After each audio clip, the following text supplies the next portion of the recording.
دنیا کے ایک بڑے تاجر اور ہندوستان کے سب سے بڑے تاجر اور رئیس، جب ان کی جان کو خطرہ ہوا تو آپ نے دیکھا ہندوستان میں کیسا انقلاب کھڑا ہوا۔ ہر طرف ایک طوفان برپا کھڑا ہو گیا اور یہ کہا گیا کہ امبانی کی زندگی خطرے میں ہے۔ یہی وہ پولیس آفیسرز ہیں جنہوں نے پچھلے 15-20 سال میں پورے ہندوستان میں مسلمانوں کو چن چن کے مارا ہے، جیلوں میں بھیجا ہے، اور یہ سچین واجے اسی میں سے ایک پلیئر ہے۔ آپ کو تفصیل اگر نہیں معلوم تو میں بتاتا ہوں۔ ایک خواجہ یونس کو جیل میں آتنکواد کے نام سے بند کیا گیا، جس زمانے میں ایک دور چل رہا تھا کہ 2002 کے فساد کے بعد جب الیکٹرانک میڈیا آ گیا اور یہ بات واضح ہو گئی کہ پولیس گورنمنٹ کے مدد سے فساد کراتی ہے، اس کے بعد سے ایک سلسلہ بدل دیا گیا، اسٹریٹجی چینج کر دی گئی۔ مسلمان بچے داڑھی والے، ٹوپی والے، ان کی جیب سے خط نکلنے لگے اردو زبان میں، آتنکوادی کہلانے لگے، اور ایک سلسلہ شروع ہوا پورے ہندوستان میں مظلوم بچوں کو جیل میں ڈالنے کا، اور اگر موقع ملا تو انکاؤنٹر کرنے کا۔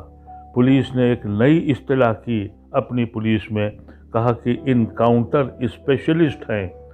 ہم نے اپنے بزرگوں سے سنا تھا کہ ہم نے 4 شیر مارے اور 9 شیر مارے اور 9 شیرواں کہلوائے۔ آج انسان کو مارنے کا سرٹیفکیٹ دینے کے لیے اسپیشلسٹ کہلاتا ہے۔ اسی میں یہ ایک سچین واجے بھی ہے۔ میں نے جیسے کہا کہ خواجہ یونس کو جیل میں پکڑا، ڈال دیا گیا آتنکواد کے نام سے، اور خواجہ یونس کو جیل میں اتنا مارا، اسی میں ایک ڈاکٹر متین بھی ان کے ساتھ جیل میں تھے۔ ڈاکٹر جب متین کو بلایا گیا، انہوں نے کوشش کری اس کو بچانے کی۔ وہ جب مر گیا تو انہوں نے پولیس سے کہا کہ آپ نے اتنا ظلم کیا ہے، ہم اس کو بچا نہیں سکے، اور مر گیا۔ رات ہی رات یہی واضح ان کو لے کے یہاں سے بمبئی کی جیل سے نکلا، اور راستے میں اس نے ایک گاڑی کھڑی کر کے اور یہ اعلان کر دیا، اس کو ایک جگہ زمین میں دفن کر دیا، اور پولیس نے یہ کہہ دیا کہ گاڑی پلٹ گئی اور خواجہ یونس بھاگ گیا۔ نتیجہ ہوا اخباروں میں سب جگہ چھپنے لگا ٹیلی ویژن پہ کہ خواجہ یونس ایک کرمنل ہے، ایک آتنکوادی ہے، اور جیل سے بھاگ گیا ہے۔ لیکن ایک اتفاق یہ ہوا کہ ڈاکٹر متین کا جو کیس جب ہائی کورٹ میں آیا تو ڈاکٹر متین نے کہا کہ اس کو جیل میں دوڑا کے مارا ہے، اور میں ڈاکٹر ہوں، میں تصدیق کرتا ہوں۔ اس وقت کوئی ایسا جج بیٹھا تھا جو منصف تھا، اس نے انکوائری بٹھا لی۔ اس انکوائری میں وہ خواجہ یونس کی وہ لاش مل گئی، اور یہ پتہ لگا کہ اس کو دفنایا گیا تھا، اور اس کا کاؤنٹر اسپیشلسٹ یہ سچین واجے تھا۔ اس پورے تھانے کو سسپینڈ کیا گیا، مقدمے چلے۔ پھر یہ 2004 کی بات ہے، اسی وقت ہمارے ایک بہت ہی عزیز دوست کو بھی اسی میں ملوث کیا گیا، گھاٹ کوپر کے فساد میں۔ وہ بچہ امریکہ جا رہا تھا، جانے سے چند دن پہلے اس کی شادی تھی، اس کو بھی 4 سال تک در جیلوں میں کھانا پڑا۔ یہ وہ آدمی ہے جو کچھ دن پہلے اس سے، یعنی آپ سوچئے ایک وہاں بہت قصبہ ہے، وہاں ہر آدمی کو بتا دیا کہ ان کا کنیکشن چل رہا ہے۔ اس وقت افسوس کی بات یہ ہے کہ سرکار کس کی تھی؟ NCP اور کانگریس کی تھی، اور سینٹر میں اٹل بہاری واجپئی کی سرکار تھی۔ یہ مظالم کرنے والے لوگ تھے، کسی نے کوئی پرواہ نہیں کی۔ یہ واضح، یہ پولیس کا قاتل اور وردی میں چھپا ہوا آتنکوادی، یہ